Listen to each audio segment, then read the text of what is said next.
Message du jour, donc le fondement de la foi. Alors, nous voulons dire bonjour à tous nos frères et sœurs qui suivent par YouTube et qui regardent les rediffusions. N'hésitez pas à regarder, même à partager, je ne le dis pas, mais n'hésitez pas à partager à vos frères et sœurs, à vos amis, à vos proches. Ce dont nous parlons, ce n'est pas de religion, mais nous parlons de la grâce de Dieu, de l'amour de Dieu, de la réalité de notre Père, de celui en qui nous croyons par Jésus-Christ.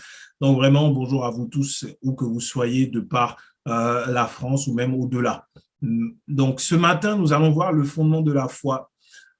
C'est la suite du message de dimanche dernier où nous disions, où le titre c'était « Ton témoignage dépend de ta foi ». Et nous avons pris longuement le temps de parler des vierges, de cette parabole que Jésus donnait sur les vierges folles, les vierges sages, les sages et les folles. Et on a vu qu'il s'agissait vraiment de cette parole qu'on avait, cette huile que nous avons dans notre lampe qui nous permettra de persévérer, d'aller jusqu'au bout, d'aller jusqu'à la fin. Et une chose ce qui était frappant dans cette parabole, c'est que aux vierges sages, l'époux disait aux vierges sages, elles étaient accueillies, mais aux folles, à la fin, il disait, je ne vous connais pas. Et on a pu voir après dans le livre de Matthieu que beaucoup vont faire beaucoup de miracles, beaucoup de choses, et ils vont à la fin se réclamer de Jésus-Christ. Et là aussi, il dira, je ne vous connais pas, vous qui commettez l'iniquité. Et c'est une phrase terrible que d'entendre de la part de celui en qui je pense que ces personnes croient. Je ne vous connais pas. Parce que ceux qui font des miracles, qui chassent des démons, qui prophétisent, ils croient quand même quelque part en Jésus. Loin de nous de juger et de dire ce sont des méchants. Mais la parole nous dit clairement que ce ne sont pas à ces fruits-là que le Seigneur reconnaîtra ceux qui lui appartiennent. Pas du tout. Mais c'est plutôt au fait d'avoir aimé notre prochain, d'avoir donné à manger à celui qui n'avait pas, d'avoir vêtu celui qui était nu, visité notre frère qui était en prison. Et Jésus dit bien notre frère. Donc, il s'agit de nos frères et sœurs dans l'Église, de s'aimer tout simplement, de se soutenir les uns les autres, de demeurer dans l'amour du Père. Et c'est ainsi qu'à la fin, il nous dira, oui, je te connais, entre dans la joie de ton maître. C'est ainsi, c'est important de réaliser que c'est ce fondement-là, au final, qui fait que notre témoignage reflète la gloire de Dieu. Le témoignage ne dépend pas du fait d'aller dans la rue, ne dépend pas seulement, il faut nuancer, ne dépend pas seulement du fait d'aller dans la rue et de dire aux gens qu'il faut accepter Jésus, d'évangéliser. C'est pas ça le témoignage. Le témoignage, c'est notre passage sur cette terre. Comme je disais la semaine dernière, c'est que avant de prendre un frère, une sœur au ministère et de lui donner des responsabilités dans l'Église, Paul dit bien que l'on donne un bon témoignage, qu'il a un bon témoignage. Et il ne s'agit pas de ce qu'il fait publiquement, mais il s'agit d'un témoignage de sa vie, de ce que ceux qui l'observent, voient et peuvent dire de lui. Et notre témoignage, ceux qui nous observent, ceux qui regardent à nous, le monde qui attend avec ardeur, avec impatience, la manifestation des fils de Dieu, attend de voir le témoignage de la grâce de Dieu dans nos vies. Et cela dépend de notre foi. Maintenant, ce témoignage dépend de notre foi. Et aujourd'hui, on va voir les fondements de la foi. À plusieurs reprises, nous avons vu ce passage qui dit que la foi vient de ce que l'on entend vient de la parole de Christ. Donc, la foi repose sur la parole de Christ. Et c'est cette parole de Christ qui fera que plus tard, le Père et même le Fils nous reconnaîtra. Il nous faut garder sa parole. On va donc tout de suite aller dans la parole et on va regarder encore le livre de Jean 17 du verset 25 au verset 26. Jean 17, 25, 26, on se trouve là c'est un extrait de la prière sacerdotale de Jésus. Et Jésus dit au verset 25, « Père juste, le monde ne t'a point connu, mais moi je t'ai connu. Et ceux-ci ont connu que tu m'as envoyé. Je leur ai fait connaître ton nom et je le leur ferai connaître afin que l'amour dont tu m'as aimé soit en eux et que je sois en eux. Pourquoi je prends ce passage? Pourquoi le Seigneur veut mettre le zoom sur ce passage? Parce que là, Jésus parle au Père et il dit, Père juste, le monde ne t'a point connu. Et c'est pour faire le parallèle avec le fait que Jésus, à la fin, dira à certains, je ne vous connais pas. Donc, au final, s'ils ne le connaissent pas, ils n'ont pas connu le Père. Et s'ils n'ont pas connu le Père, l'amour, donc, du Père n'est pas en eux. Et ce n'est pas un jugement, mais cela veut dire qu'effectivement, c'est beaucoup plus important, voire impressionnant aux yeux de Dieu de nous voir aimer notre prochain et de le garder, de le soutenir, quelles que soient ses failles, ses erreurs, parce que lui nous a aimés ainsi, que de voir des miracles, des prophéties, que de voir des démons chassés, en fait. Parce que la vérité, c'est que c'est la parole qui le fait. C'est Jésus-Christ qui l'a fait. Il l'a fait. C'est la victoire que nous avons reçue à la croix.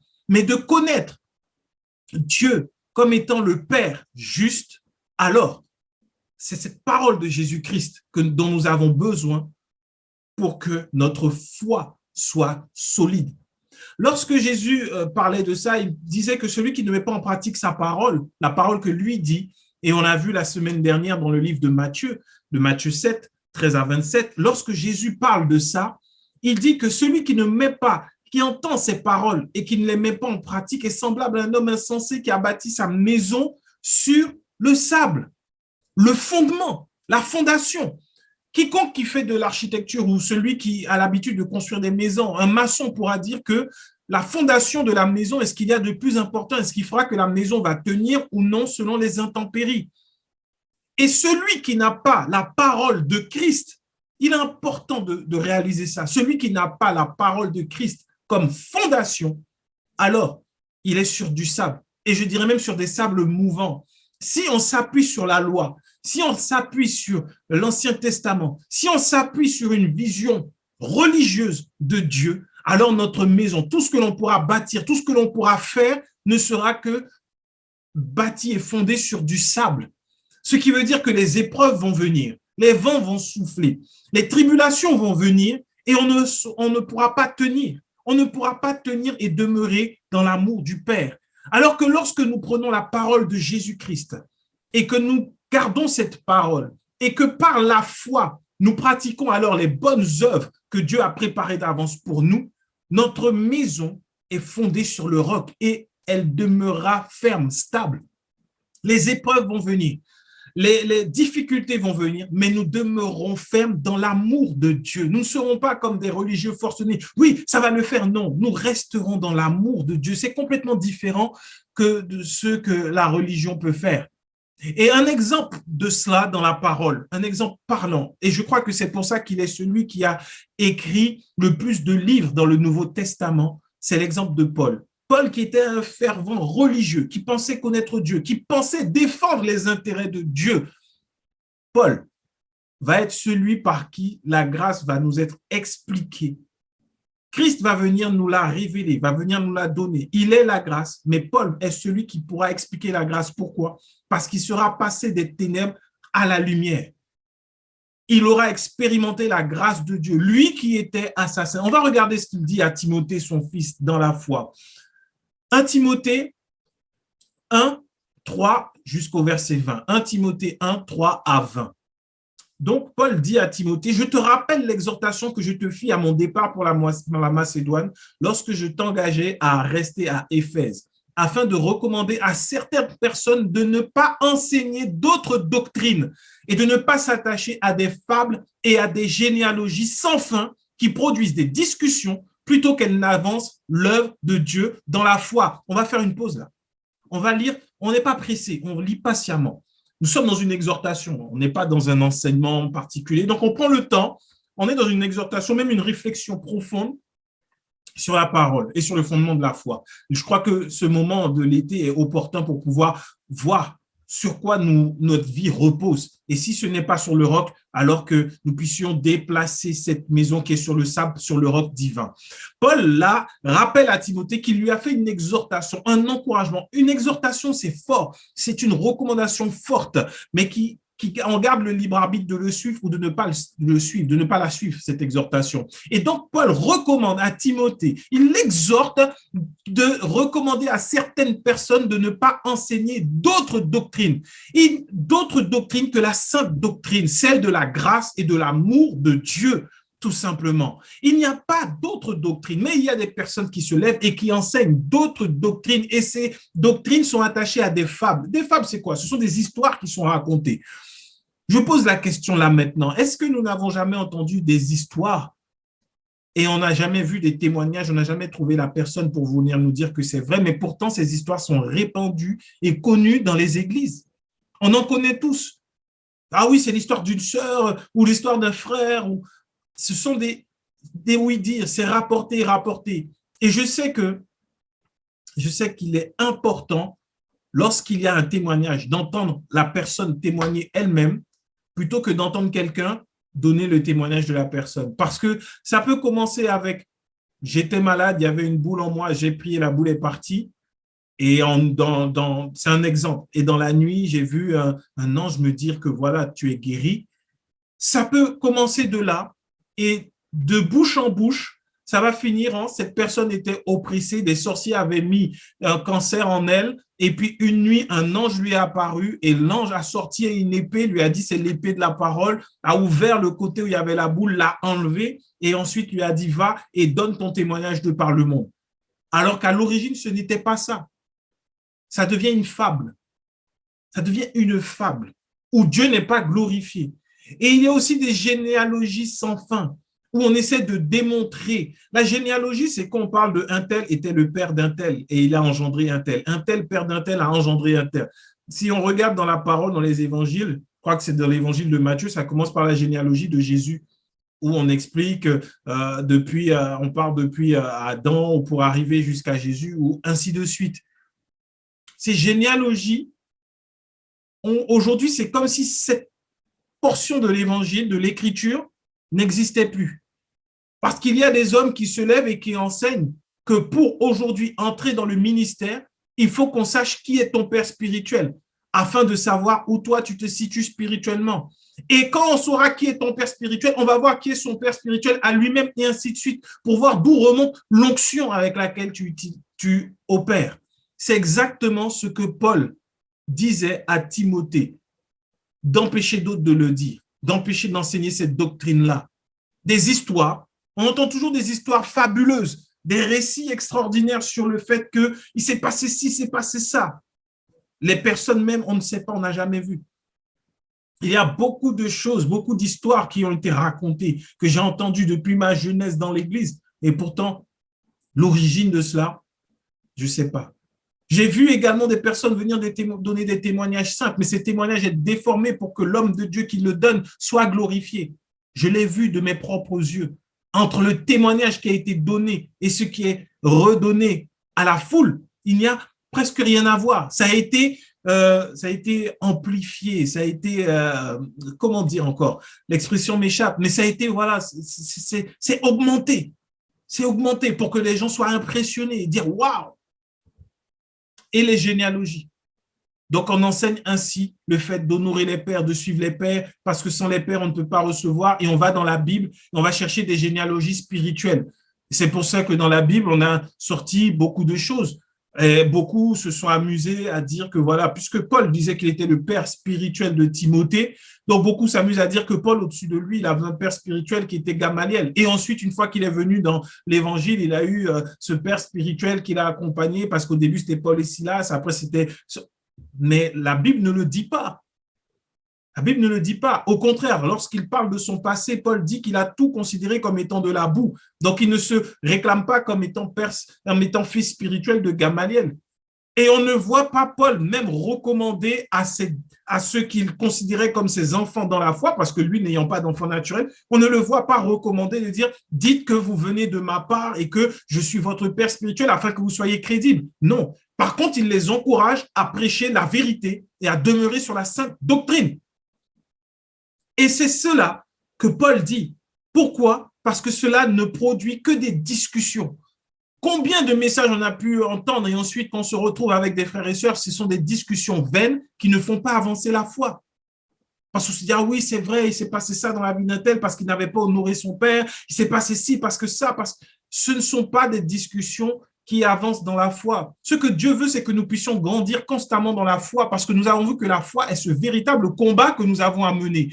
Et donc, en tant que frères et sœurs, nous devons mutuellement nous édifier dans la foi. Et c'est ce qui nous fait grandir, c'est ce qui nous fait avancer, c'est ce qui nous fera tenir à aller jusqu'au bout. Parce que la foi est ce que nous devons protéger, que nous devons entretenir, et ce qui doit grandir en nous. Et la foi peut être raffermir et elle peut être augmentée, elle peut grandir par l'enseignement de la parole, effectivement, la lecture de la parole, mais également par le fait de se retrouver entre frères et sœurs et de discuter de la parole de Dieu, de discuter de la grâce, de s'encourager mutuellement. Notre foi peut également grandir au travers du témoignage de Christ dans la vie d'un frère ou d'une sœur. Ça contribue également à faire grandir notre foi parce que lorsqu'on entend que la grâce de Dieu a opéré dans la vie de notre frère ou de notre sœur, on se dit waouh, donc là c'est la vérité, alors je vais continuer et je vais m'accrocher, je vais demeurer ferme sur le rocher de ma vie, Jésus-Christ. Et Paul recommandait à Timothée de ne pas laisser d'autres personnes enseigner cette doctrine-là, ce type de doctrine qui ne produisent rien que des discussions sans fin et qui ne font pas grandir la foi. Et au verset 5, dans 1 Timothée 1, 3, 20, il dit le but du commandement, c'est une charité, ou c'est l'amour venant d'un cœur pur, d'une bonne conscience et d'une foi sincère. Quelques-uns s'étant détournés de ces choses se sont égarés dans de vains discours. Ils veulent être docteurs de la loi et ils ne comprennent ni ce qu'ils disent ni ce qu'ils affirment. Nous n'ignorons pas que la loi est bonne pourvu qu'on en fasse un bon usage, un usage légitime, sachant bien que la loi n'est pas faite pour le juste, mais pour les méchants et les rebelles, les impies et les pécheurs, les irréligieux et les profanes, les parricides, les meurtriers, les impudiques, les infâmes, les voleurs d'hommes, les menteurs, les parjures et tout ce qui est contraire à la sainte doctrine, conformément à l'évangile de la gloire du Dieu bienheureux, évangile qui m'a été confié. Je rends grâce à celui qui m'a fortifié, à Jésus-Christ notre Seigneur, de ce qu'il m'a jugé fidèle en m'établissant dans le ministère, moi qui étais auparavant un blasphémateur, un persécuteur, un homme violent, mais j'ai obtenu miséricorde parce que j'agissais par ignorance dans l'incrédulité et la grâce de notre Seigneur a surabondé avec la foi et la charité qui est en Jésus-Christ. Verset 15, c'est une parole certaine et entièrement digne d'être reçue, que Jésus-Christ est venu dans le monde pour sauver les pécheurs, dont je suis le premier. Mais j'ai obtenu miséricorde afin que Jésus-Christ fît voir en moi le premier toute sa longanimité ou toute sa patience pour que je servisse d'exemple à ceux qui croiraient en lui pour la vie éternelle. Au roi des siècles immortels, invisible, seul Dieu, soit honneur et gloire au siècle des siècles. Le commandement que je t'adresse, Timothée, mon enfant, selon les prophéties faites précédemment à ton sujet, c'est que d'après elles, tu combattes le bon combat en gardant la foi et une bonne conscience. Cette bonne conscience, quelques-uns l'ont perdue et ils ont fait naufrage par rapport à la foi. De ce nombre sont Hyménée et Alexandre, que j'ai livrés à Satan afin qu'ils apprennent à ne pas blasphémer. Ce passage est ô combien intéressant. Parce qu'on a l'impression que là, mais Paul, qu'est-ce que tu fais? Tu t'égares de la grâce. À la fin, tu dis que tu as livré des frères et sœurs à Satan pour qu'ils apprennent à ne pas blasphémer. Oui, c'est ce que Paul dit. Mais maintenant, on va comprendre parce qu'il est important de toujours prendre un texte dans son contexte et de ne pas se le laisser raconter par quelqu'un d'autre qui veut donner un message qui n'est pas celui de la grâce de Dieu. Déjà, lorsque nous lisons la parole, s'il y a un passage qui nous paraît ne pas correspondre à l'amour de Dieu, ne disons pas « Ah, Dieu est méchant ». Non, remettons en question notre façon de comprendre et de voir Dieu. Dieu est un Père, il est un Père juste, il est un Père d'amour et son amour ne s'arrêtera jamais. Donc, lorsque nous lisons ce type de passage, prenons le temps de lire tout le contexte, prenons le temps de comprendre, cherchons d'autres versions pour comprendre et prions Dieu par-dessus tout pour que par son esprit, il nous donne de réaliser la profondeur de ce message. Parce que peut-être que notre foi ne nous permet pas de la comprendre, de comprendre ce message au moment où nous le lisons. Là, ce que Paul dit, c'est intéressant. Il dit qu'il y en a beaucoup qui vont se lever comme étant des docteurs de la loi, comme étant des personnes qui connaissent la parole, qui connaissent la volonté de Dieu, qui connaissent maintenant les différentes lois de Dieu, et eux-mêmes, ils n'en connaissent rien. Ils ne connaissent rien du tout de cette loi. Ils ne comprennent ni ce qu'ils disent, ni ce qu'ils affirment. Ils ne comprennent pas ce qu'ils disent. Au contraire, ils se lèvent pour accuser le pécheur, pour tuer le pécheur, pour faire que le pécheur soit réduit à néant parce que Dieu est le péché. Et Paul, dedans, il donne son exemple. Il donne son exemple. Et il dit quelque chose d'intéressant et d'extraordinaire par rapport justement au fait de ceux qui se lèvent pour être docteurs de la loi. Et on voit beaucoup d'hommes qui se lèvent, qui tapent sur le dos des enfants de Dieu. Tu es voleur si tu ne donnes pas ta dîme. Oh oui, tu ne verras pas Dieu si tu ne marches pas dans la sainteté, sans comprendre ce que la sainteté vis-à-vis de Dieu signifie. Non, tu es ennemi de Dieu si tu fais ci, si tu fais ça. Dieu va te juger. Dieu voit tes œuvres. Si tu fais ci, il voit ton cœur. Il connaît. Et on est accusé constamment parce que ces hommes, ces femmes, ces prédicateurs se lèvent comme docteurs de la loi alors qu'ils n'y comprennent rien du tout. Paul dit une chose extraordinaire. Il dit que la loi est bonne pourvu qu'on en fasse un usage légitime. La loi de Dieu est bonne. Elle est parfaite. Et si on prend le temps de lire les écrits de Paul, on verra qu'elle a été mise en place, que Dieu a permis le régime de la loi pour que nos péchés soient mis en lumière et que nous ne puissions pas croire que par nous-mêmes, nous pouvons être justifiés par nos œuvres, par nos actes, par nos prières, parce que nous allons faire. Et si on utilise justement cette parole de la loi à bon escient, alors Dieu va ramener les pécheurs vers son amour. Et c'est pour ça qu'il dit que la loi, elle est à destination. Et il cite une longue liste de pécheurs, de personnes qui sont prises au piège du péché, sachant bien que la loi n'est pas faite pour le juste. La loi n'est pas faite pour le juste. Qui est le juste? Le juste est celui qui est justifié par la foi en Jésus-Christ. Ce n'est pas celui qui fait justice, ce n'est pas celui qui est parfait, mais c'est celui qui a foi en Jésus-Christ. Et c'est ça le fondement de notre foi. C'est ce qui nous fait tenir ferme. Maintenant, cette loi-là, elle n'est pas pour nous. Donc, je t'assure, frères et sœurs, je ne l'ai jamais dit là maintenant, mais fuis une église qui t'enseigne la loi. Fuis-la, parce qu'elle est dangereuse pour ton âme, pour ta foi. Elle ne te permettra pas, ces enseignements ne te permettront pas de tenir ferme au jour des tribulations, au jour des épreuves. Fuis ce type d'église. Notre foi dépend, notre foi, nous devons la garder précieusement. Nous devons nous battre pour elle. Et donc, il dit que la loi, elle est faite non pas pour le juste, mais pour les méchants. Et là, il cite les méchants, les rebelles, les impies, les pécheurs, les irreligieux, les profanes, les parricides, les meurtriers, les impudiques, les infâmes, les voleurs d'hommes, les menteurs, les parjures et tout ce qui est contraire à la sainte doctrine, conformément à l'évangile de la gloire du Dieu bienheureux, l'évangile qui m'a été confié.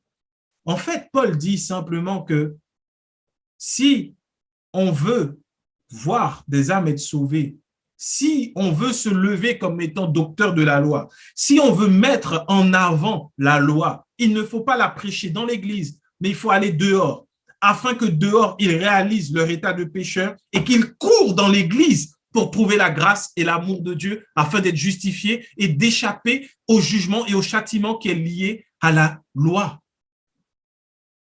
Et c'est en cela que l'évangélisation prend son sens et que l'on peut parler aux pécheurs pour leur dire, tu peux être sauvé, non pas sauvé de l'apocalypse finale, de la damnation éternelle, mais être sauvé, sauver ton âme maintenant de la malédiction qui est liée à la loi. Tout simplement. C'est de ça dont il s'agit. Il ne s'agit pas d'autre chose. Tu vas dehors et tu dis qu'il existe, que Dieu existe et qu'il est le seul vrai Dieu dans tout l'univers. Il n'y en a pas d'autre. C'est lui qui a créé le ciel et la terre, qui les a créés de façon harmonieuse. Et aujourd'hui, si tu es dans cette situation, ça veut dire que tu es éloigné de Dieu. Mais bonne nouvelle, Dieu ne te juge pas. Parce qu'il t'aime, il a donné Jésus-Christ. Et donc, si on veut utiliser la loi, on peut dire, il est écrit dans la parole que celui qui pêche doit mourir. Mais Jésus-Christ est venu sur terre par amour et il est mort à ta place. Si tu vis aujourd'hui, c'est parce qu'il est mort à ta place. Et donc, maintenant, si tu l'acceptes comme ton sauveur, si tu acceptes qu'il est mort à ta place, qu'il est le Fils de Dieu, tu peux recevoir le salut et vivre une autre vie que celle que tu vivais jusqu'à présent. Être libéré de la condamnation et vivre la justification, vivre la justice, la paix, l'amour de Dieu. C'est ainsi qu'on peut utiliser la loi. La loi doit être prêcher dehors à ceux qui ne connaissent pas Dieu, parce que la loi a été faite afin de conduire les hommes vers Jésus-Christ. Elle a été faite pour cela. C'est pour cela qu'elle est un pédagogue. On va parler de la loi à ceux qui sont ignorants et qui ne savent pas que s'ils vivent aujourd'hui, c'est parce que Dieu les a aimés. On ne prêche pas cette loi aux chrétiens. Ça détruit la foi parce qu'on vient et on accepte Jésus et ensuite on nous parle d'un Dieu méchant qui n'est pas notre Dieu, parce que ce Dieu-là que nous devons connaître pour être connus de lui et pour avoir son amour en nous, c'est le Père juste dont nous parle Jésus dans Jean 17. Père juste, je leur ai fait connaître ton nom. Et lorsque nous acceptons Jésus, alors nous réalisons que nous avons un Père juste qui nous aime. Et c'est ce que Paul dit à Timothée. Il dit, il y en a qui se sont égarés et qui veulent enseigner des choses qu'ils ne comprennent pas et qu'ils ne saisissent pas. Ils prennent la parole, ils prennent l'Ancien Testament, ils ne comprennent ni ne saisissent les choses et accusent les enfants de Dieu alors qu'ils doivent aller le dire dehors afin de les ramener à Jésus-Christ. Et Paul prendra son exemple à ce moment-là dans 1 Timothée. Il dit au verset 12, 1 Timothée 1 au verset 12, il dit, je rends grâce à celui qui m'a fortifié, à Jésus-Christ notre Seigneur, de ce qu'il m'a jugé fidèle en m'établissant ministre, moi qui étais auparavant un blasphémateur, un persécuteur, un homme violent, mais j'ai obtenu miséricorde parce que j'agissais par ignorance dans l'incrédulité. Le monde agit par ignorance. Le méchant est méchant parce qu'il agit dans l'ignorance. Il agit dans l'ignorance. L'impudique est impudique parce qu'il agit dans l'ignorance. Il ne sait pas que la loi le condamne. Mais lorsque tu vas lui enseigner cette vérité et que tu lui dis qu'en Jésus-Christ, il n'y a plus de condamnation, c'est ce que j'aime dans la parole. Romains 8, un de mes passages préférés. Or, il n'y a plus de condamnation pour ceux qui sont en Jésus-Christ. Lorsque Paul expose la grâce dans Romains, c'est juste extraordinaire. Il n'y a plus de condamnation. C'est ainsi qu'on peut aller le prêcher dehors. Mais c'est parce qu'il est ignorant du fait que d'être parricide, c'est une condamnation qui est sur toi. Le fait d'être meurtrier, c'est une condamnation qui est sur toi. Tu es ignorant. Et Paul lui-même le dit, j'étais ignorant. Et pourtant, Paul, pharisien, Paul, reconnu, Paul était dans le système religieux de son époque. Il était parmi ceux qui étaient les plus radicaux, on va dire ceux qui étaient le plus attachés à la sainteté, à la pureté, qui étaient le plus attachés au fait de garder les lois de Dieu. Paul, hyper religieux, et il dit, j'agissais par ignorance, ce qui prouve que la religion ne nous permet pas de connaître Dieu comme le Père juste, mais rencontrer Jésus nous permet de rencontrer le Père juste. Rencontrer Jésus. Aujourd'hui, on peut avoir, et peu importe la dénomination, peu importe, pentecôtiste ou peu importe, on peut être extrêmement religieux, prier tous les jours, ne pas faire de péché selon nos propres critères, ne pas se souiller, ne pas boire d'alcool, ne pas manger ceci, ne pas faire cela, et pourtant être un blasphémateur, un persécuteur et être un homme violent. Parce que regardons simplement dans nos églises, malheureusement, le traitement que l'on peut accorder à nos frères et sœurs qui ont péché.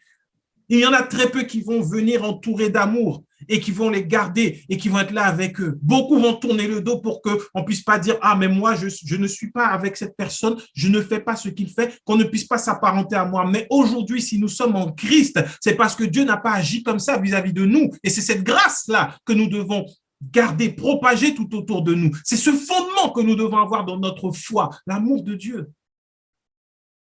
Et quand un pécheur est au milieu de nous, au contraire, je n'ai pas honte de m'afficher avec mon frère, avec ma sœur. Il a péché, oui, mais ce n'est pas ce qui fait qu'il n'est plus enfant de Dieu et que Dieu ne l'aime plus. Il n'est pas dégoûtant ni détestable. Au contraire, c'est à ce moment-là que je vais l'entourer afin que sa foi soit affermie. Parce que là, il a failli, il a glissé sur le chemin, mais il ne s'est pas arrêté, il continue. Ne fermons pas les portes de nos églises à nos frères et sœurs qui pêchent. Au contraire, ouvrons-leur nos cœurs pour qu'ils s'approchent encore plus près de papa. Et Paul explique son témoignage. Lui, le religieux, lui, si on peut mettre à notre époque, à notre état d'aujourd'hui, lui, le grand pasteur, défenseur des intérêts de Dieu, il dit voilà, la grâce du Seigneur a surabondé. Parce qu'il nous dit également que là où le péché abonde, et c'est ce qui se passait dans sa vie, la grâce surabonde et l'amour qui est en Jésus-Christ également. Et il l'a reçu. Il donne son exemple. Et il donne son exemple. lorsque le Seigneur a ouvert ses yeux, lui qui était pécheur. Donc, Paul, ici, ne condamne personne. Il ne condamne personne. Au contraire, il dit que lorsqu'il a reçu cette parole, c'est une parole certaine, entière, digne d'être reçue. Jésus-Christ est venu dans le monde pour sauver les pécheurs et il dit donc moi je suis le premier. Donc Paul, il ne se considère pas comme étant au-dessus. Non, il garde cette humilité. Moi je suis le premier des pécheurs. Moi, je suis le premier, mais j'ai obtenu miséricorde ou encore grâce afin que Jésus-Christ fit voir en moi le premier toute sa longanimité, toute sa patience. Beaucoup d'enfants de Dieu disent, mais pourquoi Jésus ne revient pas maintenant pour que le monde change et que ça s'arrête? Mais Dieu est patient envers le pécheur pour que ses enfants aient le temps de leur annoncer la vérité et qu'ils reçoivent également cette grâce et ce même amour. Dieu est patient. Et il a montré l'exemple avec Paul. La patience de Dieu vis-à-vis de Paul, elle a coûté cher. Elle a fait que beaucoup de vies d'enfants de Dieu ont été ôtées prématurément. Paul allait de maison en maison, de lieu en lieu, il allait avec des mandats, il allait ramener, lier des chrétiens, il les faisait exécuter. Il était là lorsque Étienne, qui était rempli de grâce et d'esprit, il a été lapidé. On a même mis les vêtements d'Étienne aux pieds de Paul. La patience de Dieu est sans commune mesure. Nous ne pouvons pas réaliser cette patience avec notre intelligence humaine. Mais Dieu a eu patience. Alors aujourd'hui, croyons-nous que Dieu va faire descendre son feu divin sur celui qui est sorcier? Non, Dieu va prendre patience vis-à-vis de lui. Il va continuer sa sorcellerie, il va continuer d'attaquer, il va continuer de détruire des vies. Mais Dieu prend patience. Pourquoi? Parce qu'un jour, sur ce chemin que cet homme, cette femme a pris, ce chemin mauvais, Christ va se révéler à lui. Et peut-être pas comme Paul, ce ne sera peut-être pas dans un flash de lumière, ce ne sera pas par une voix, mais ce sera tout simplement par un enfant de Dieu témoignant de l'amour, disant: tu es peut-être sorcier, tu es peut-être méchant, tu m'as peut-être fait du mal. Mais sache que ce n'est pas moi que tu as attaqué, c'est Jésus. Et Jésus t'aime et t'a pardonné déjà ce que tu as fait. Viens à lui pour expérimenter son amour. Hier, cet exemple me venait alors que je réfléchissais un peu dans un temps d'échange avec le Seigneur, le Saint-Esprit. Et par le passé, je pensais qu'une confrontation entre un sorcier et un pasteur ou un enfant de Dieu se ferait à coup de puissance. Alors le sorcier viendrait avec ses gris-gris, essaierait d'attaquer. Et moi, je pensais que l'enfant de Dieu va dire: maintenant, au nom de Jésus, je te taille en pièces et tout ça. Et il y a cette pensée qui est venue comme contraire. Et c'est comme si l'Esprit de Dieu lui-même venait me faire voir autrement. Aujourd'hui, aussi, une confrontation devrait se faire avec un sorcier. Je crois que la seule chose que je ferais, c'est que je lui dirais: je te pardonne et je t'aime. Parce que Dieu t'aime et il te voit ainsi. Fais ce que tu veux, je ne crains pas pour ma vie parce que mon âme est sauvée. Ça, c'est l'amour de Dieu. Et cette pensée, ce n'est pas la mienne. Avant que personne ne croie que c'est une pensée qui vient de moi. Non, cette pensée est trop parfaite pour venir de moi. C'est l'Esprit de Dieu qui me montrait le véritable combat spirituel. Il se fait dans la paix et dans l'amour, sans maudire. Parce que notre fondation, notre fondement, c'est la parole de Christ qui dit: aime ton ennemi, prie pour celui qui te persécute.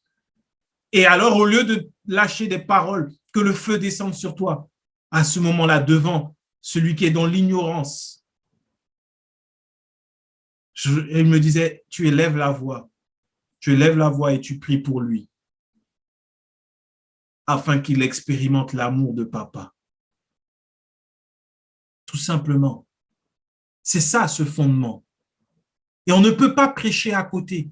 C'est ça les doctrines différentes dont Paul parle au début à Timothée. Il recommande que personne ne prêche une autre doctrine. Et à ce moment-là, au verset 18, il dit: le commandement que je t'adresse, Timothée, mon enfant, selon les prophéties faites précédemment à ton sujet, c'est que d'après elles, tu combattes le bon combat.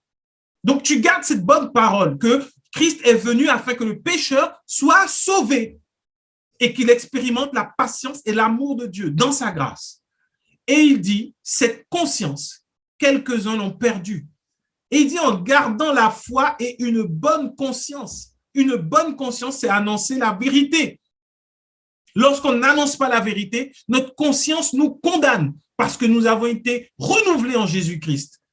Et c'est ainsi qu'il y a cette culpabilité qui va donc être libérée par nos paroles parce que notre conscience nous condamne. Et on va donc condamner les autres parce qu'on a perdu la vérité. Et il dit d'enseigner en gardant la foi et une bonne conscience. Cette conscience, quelques-uns l'ont perdue et ils ont fait naufrage par rapport à la foi.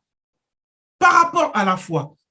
Donc, par rapport à quoi? Par rapport à cette sainte doctrine que Jésus-Christ est venu pour sauver le pécheur. Suivons bien. Il est venu pour sauver le pécheur. Et il va dire, de ce nom sont Hyménée et Alexandre, que j'ai livrés à Satan, afin qu'ils apprennent à ne pas blasphémer. Blasphémer, c'est quoi? C'est parler mal de Dieu. C'est donner une mauvaise image de Dieu. On accusait Jésus de blasphémer lorsqu'il disait qu'il était fils de Dieu. On accusait Jésus de blasphémer lorsqu'il disait, va, tes péchés te sont pardonnés. Donc, ça veut dire que mince alors, il donne une image de Dieu qui n'est pas celle que nous avons de Dieu. En fait, blasphémer, c'est donner une image de Dieu qui est fausse aux hommes. Et il dit là que Hyménée et Alexandre, c'est ce qu'ils ont fait. Ils se sont détournés de la foi.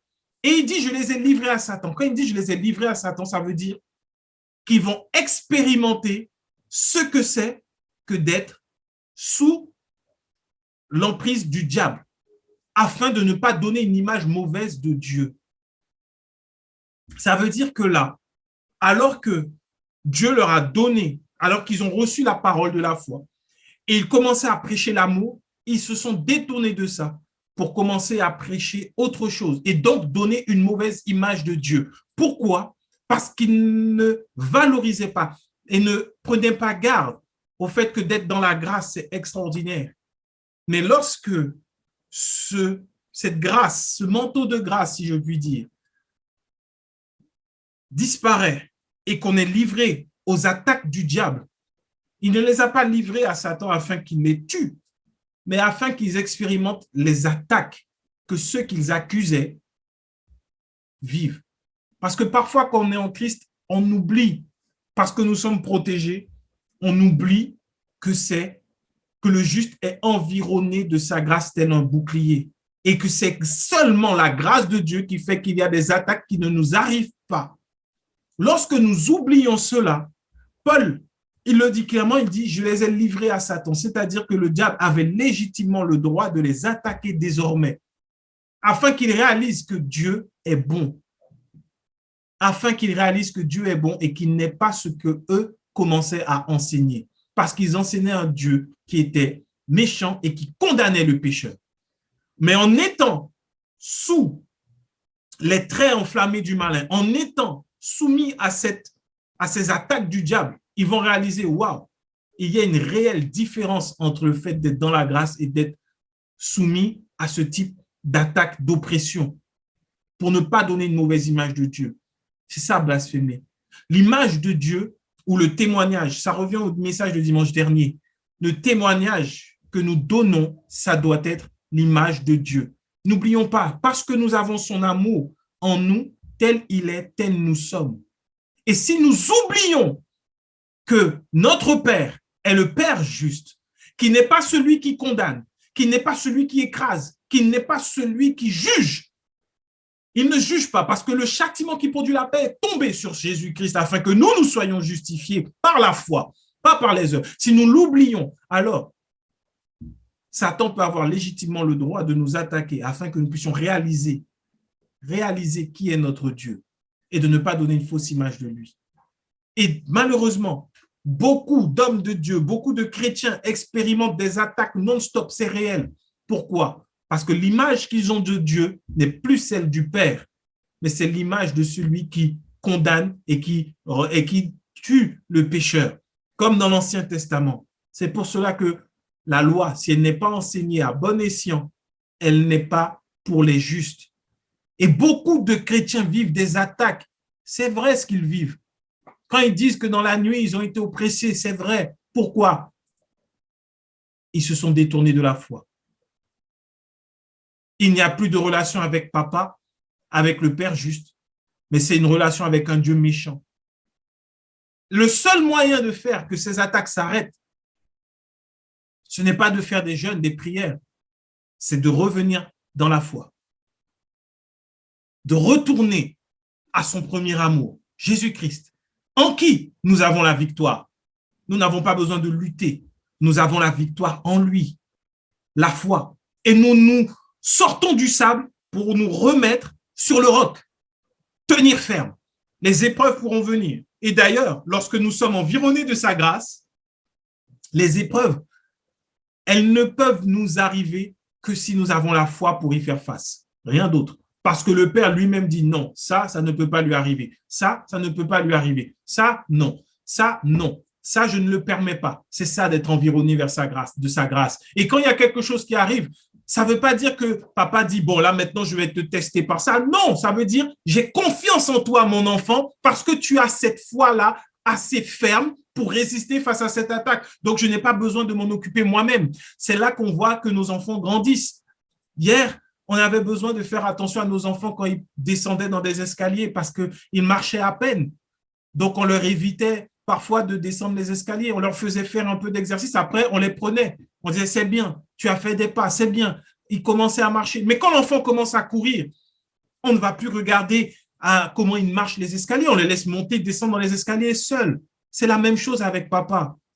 Quand il y a une épreuve qui arrive à toi, ne dis pas, mon Dieu m'a abandonné. Oh, c'est trop dur pour moi. Non. Au contraire, réjouis-toi parce que ça veut dire papa te fait confiance, tu as de la foi, tu as assez de foi là dans ce domaine, un témoignage va sortir et d'autres seront encouragés parce que toi, il t'a fait confiance.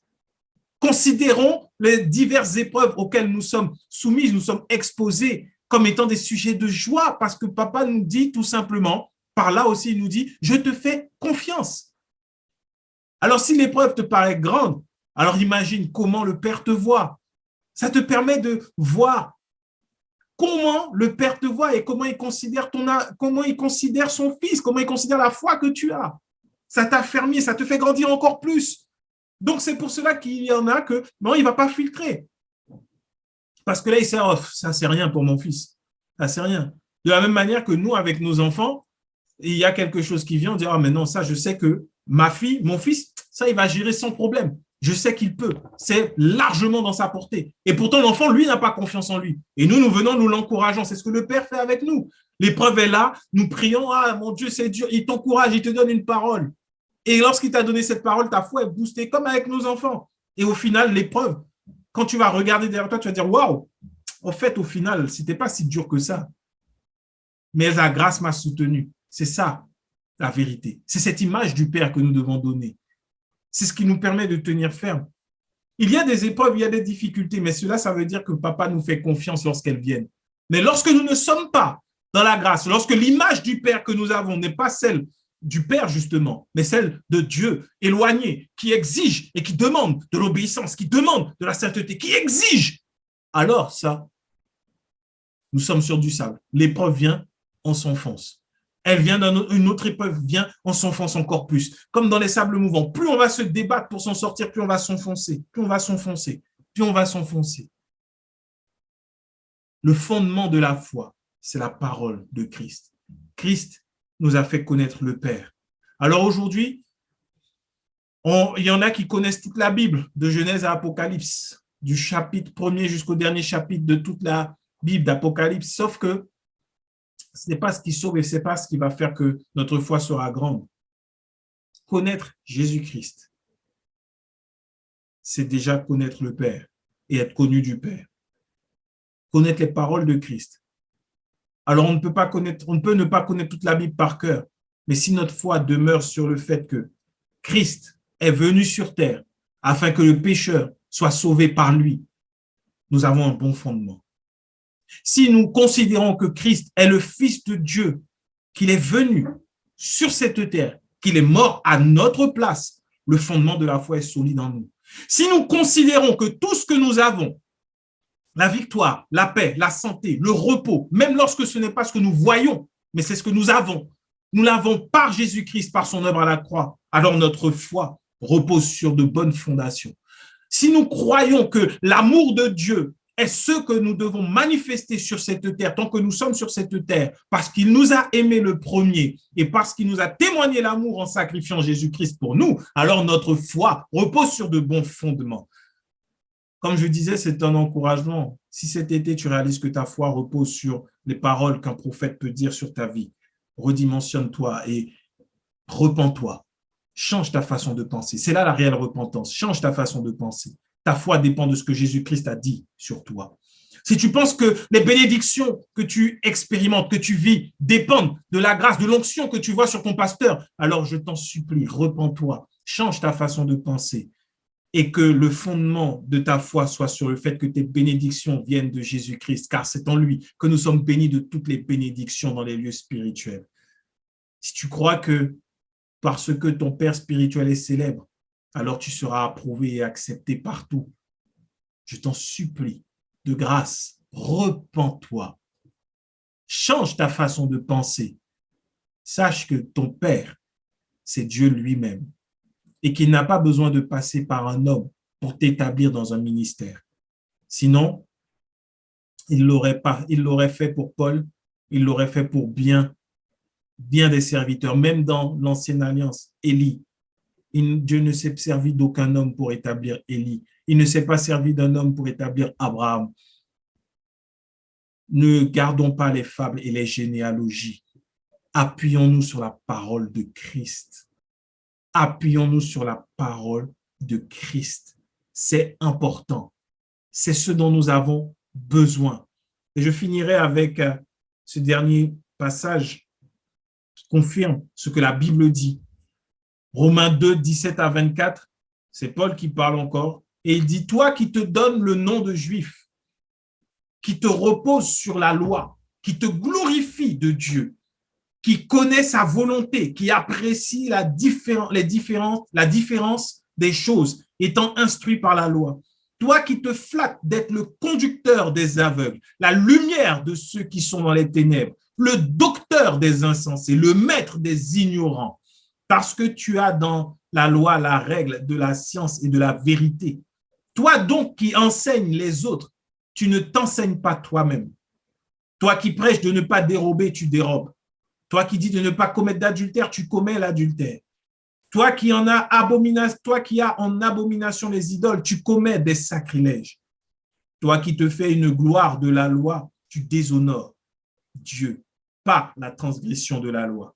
Car le nom de Dieu est à cause de vous blasphémé parmi les païens, comme cela est écrit. Celui qui observe la loi blasphème le nom de Dieu, alors qu'il est censé être juste par la foi. Et là, nous reconnaissons ce que Paul a écrit date des siècles et des siècles avant notre ère, avant le 21e siècle. Malheureusement, quand je lis ce passage, je vois tant et tant de frères et sœurs en Christ qui se sont éloignés de la foi, qui se sont établis. On voit là que Paul dit bien, je te flatte d'être le conducteur des aveugles. C'est un premier titre. Mais comme conducteur, ça ne suffit pas. Tu deviens le docteur, puis le maître. On voit cette course au titre qu'il peut y avoir aujourd'hui dans l'Église. Après, parce qu'ils ont découvert dans la loi des règles de science et la vérité. Et donc, ils enseignent à d'autres, mais ils ne s'enseignent pas à eux-mêmes. Parce que si celui qui lit la loi, qui prend le temps de lire et qui enseigne que aujourd'hui, par la dîme, tu es voleur, il sait que lui-même est voleur en disant ça. Parce qu'il dérobe sa portion dans la dîme, sans enseigner réellement la dîme. Combien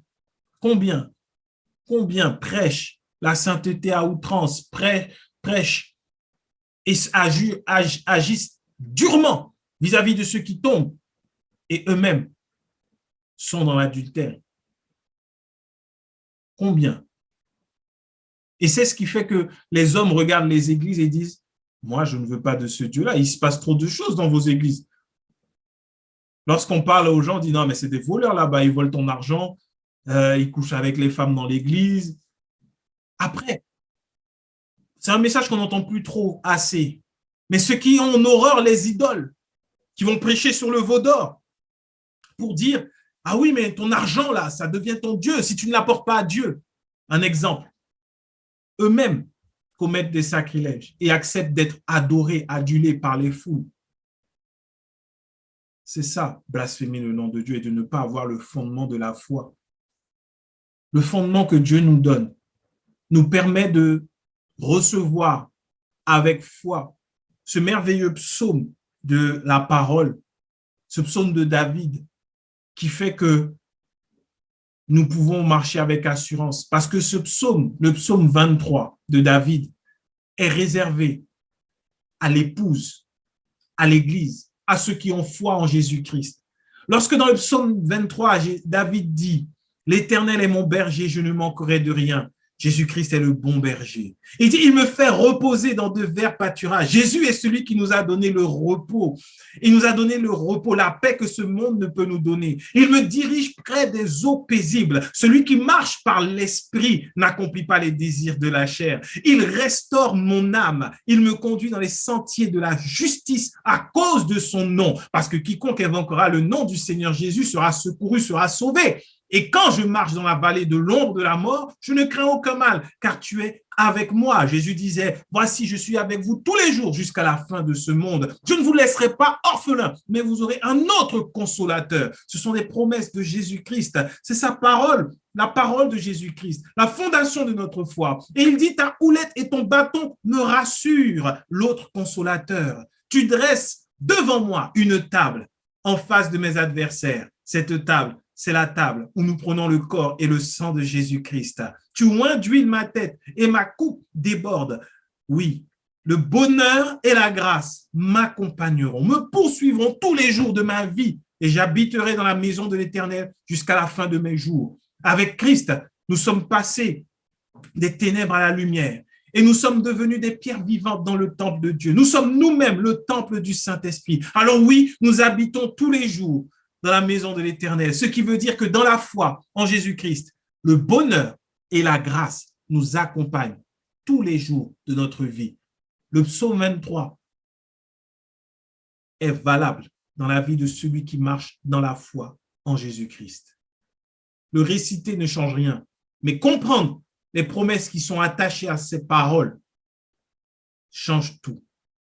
Nous sommes en Christ. Ce psaume est merveilleux. Et nous allons continuer sur ce message et nous reviendrons plus en profondeur sur le psaume 23 la semaine prochaine par la grâce de Dieu.